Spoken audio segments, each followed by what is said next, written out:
Hi, this is architect Vignesh Kumar, principal architect Buildio. ரீசெண்டாக எங்களுக்கு ஒரு இன்டீரியர் ப்ராஜெக்ட் ரெக்வஸ்ட் வந்திருந்தது. அதுக்காக சைட் விசிட்க்கு போயிருந்தோம்.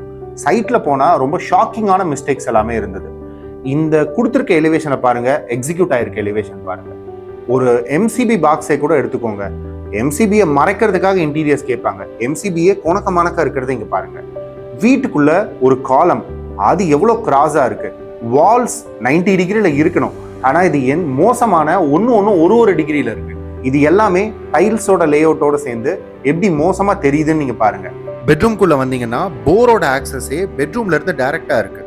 இவ்வளோ மோசமா ஒரு ப்ராஜெக்ட் போகிறதுக்கு நீங்க எப்படி அலோவ் பண்ணீங்க அப்படின்னு அந்த கிளைண்ட்டை கேட்டப்ப அவர் என்ன சொன்னார் தெரியுமா? நீங்களே கேளுங்க.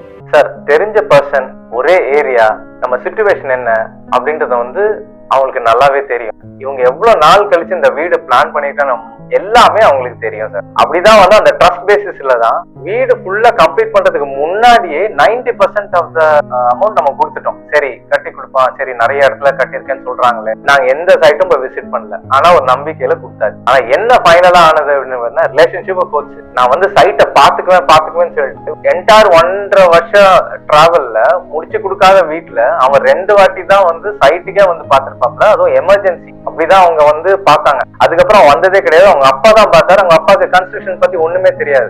நிறைய வாட்டி கன்ஸ்ட்ரக்ஷன் டைம் அப்பவே நாங்க நிறைய பார்த்தோம் சார். அதாவது எங்க அம்மாக்கே தெரியுது அது தப்பு நடக்குது, ஏன் இப்படி கோணலா இருக்கு, இந்த ஸ்டெப்ஸ் அவங்க ரொம்ப கிராஸா கட்டியிருக்காங்க, ஏன் வரல, போய் சொல்லுங்கன்னு சொல்லிட்டு ரொம்ப வாட்டி அம்மாவே அவங்களுக்கே தப்பு தெரிஞ்சு நாங்க போய் சொன்னது. என்னைக்கு சொன்னோமோ அன்னில இருந்து போன் எடுக்கிறது கிடையாது, ரெஸ்பான்ஸ் கிடையாது. எல்லாம் எதுவுமே அங்க அவங்களுக்கு மெசேஜ் போட்டாமே கூட அவங்க அப்பா தான் பாப்பாரு தவிர அங்க அப்பாவுக்கு பெருசா ஒண்ணுமே இல்லை. எல்லாம் இப்ப தெரியாது, எல்லாம் முடிச்ச பிறகு சரியாயிரும், சரி நமக்கு பெருசா கன்ஸ்ட்ரக்ஷன் பத்தி தெரியாது அப்படின்றத நம்பி சரி முடிச்ச பிறகு பாத்துக்கலாம் நாங்களும் அப்படியே இருந்துட்டோம்.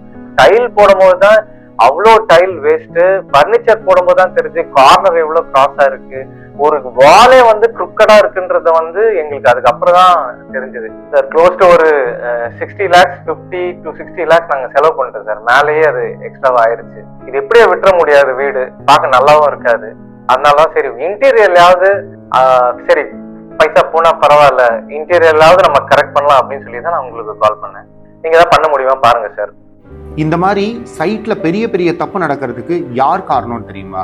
சேட்லி நீங்க தான் காரணம். காஸ்ட் கட் பண்றோம் அப்படின்னு சொல்லி எடுத்த உடனே ஒரு சரியான ப்ரொஃபஷனல் பர்சன் கிட்ட போகாம தெரிஞ்சவங்க கம்மி ரேட்ல பண்ணி கொடுத்தாங்க. இவங்க ப்ராப்பர் என்ஜினியர்லாம் கிடையாது, பட் ஆனா எக்ஸ்பீரியன்ஸ் இருக்கு, அதனால இவங்கள்ட்ட கொடுத்துடலாம், கம்மி ரேட்ல பண்ணி தராங்க. இந்த மாதிரி நீங்க டைரக்டா ஒரு டிசைனையே ஸ்கிப் பண்ணிட்டு பிளாக் பிளானை வச்சு அப்படியே கட்ட ஆரம்பிச்சிங்கன்னா அது சைட் கான்டெக்ஸ்ட்க்கு ஏற்ற மாதிரி ஸ்ட்ரக்சரல், இன்டீரியர் இந்த விஷயங்களுக்கு மேட்ச் ஆகாம ஏதோ ஒரு பிளான், ஏதோ ஒரு டிசைனா நிற்கும். இந்த கான்ட்ரடிக்ஷன்ஸை நீங்க சரி பண்றதுக்காக கேட்டீங்கன்னா ஒரு வாலே நகர்ந்து போயிருக்கும், காலம் நடுவில் வந்திருக்கும், கோணையா இருக்கும். இதெல்லாம் நீங்க எப்படி பண்ணலாம்னு கேட்டீங்கன்னா பூசு விளையாட அட்ஜஸ்ட் பண்ணிக்கலாம், பெயிண்ட் அடிச்சா சரியாயிடும், இன்டீரியர்ல பாத்துக்கலாம். இந்த மாதிரியான விஷயங்கள் கண்டிப்பா ஒர்க் அவுட்டே ஆகாது. ஒரு விஷயம் நல்லா புரிஞ்சுக்கோங்க, சரி பண்றது வேற, அட்ஜஸ்ட் பண்றது வேற. நீங்க தப்பு பண்ணிட்டீங்கன்னா அட்ஜஸ்ட் தான் பண்ண முடியும், சரி பண்ண முடியாது. இப்ப பாருங்க, கன்ஸ்ட்ரக்ஷன்ல அவங்க பண்ண எல்லா தப்பையும் கரெக்ட் பண்றதுக்காக இன்டீரியர்ல எக்ஸ்ட்ரா ஸ்பெண்ட் பண்ண வேண்டியிருக்கும். நீங்க முதல்லயே காஸ்ட் கட் பண்றேன் அப்படிங்கிறதுக்காக அங்க கோட்டை விட்டுறது, இங்க நீங்க எக்ஸ்ட்ரா அதிகமா செலவு பண்ற மாதிரி தான் போய் நிற்கும். இந்த எரர்ஸை நீங்க ப்ரிவென்ட் பண்ணணும் அப்படின்னு நினைச்சீங்கன்னா you have to choose right professional persons. Contact Buildio today to get your home done by right professional.